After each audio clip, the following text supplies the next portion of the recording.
Ganyan kasaya sinalubong ng mga taga-Tondo sa Maynila ang bagong taon. Bawat kanto may kanya-kanyang latag para ma-enjoy ang New Year. Tulad sa bahaging ito ng Yuseco Street kung saan napahataw pa sa street ang dalawang senior citizen.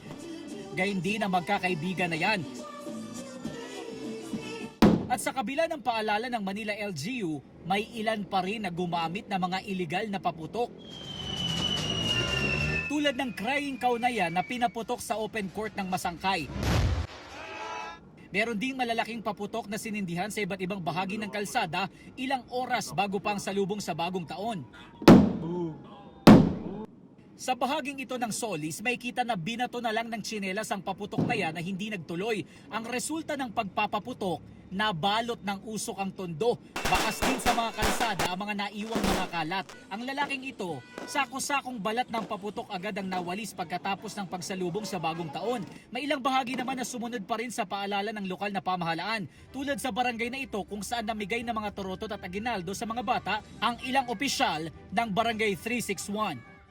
Kasunod ng kasiyahan sa pagsalubong sa bagong taon, dumami ang bilang ng mga pasyenteng naputukan sa Maynila. Sa Tondo Medical Center, kita ang dami ng mga pasyente sa blast case ER. Ilan sa kanila, pawang mga bata na nasa 2 hanggang 4 na taong gulang. Ayon sa mga doktor, umakyat na sa 6 na po ang bilang ng firework-related injuries dito. Mahigit 4 na po ang nadagdag dyan mula sa datos kahapon ng umaga. Mahihigitan na nito ang bilang ng mga kaso noong nakaraang taon na nasa 6 na po lang mula December 21 hanggang January 6, 2025.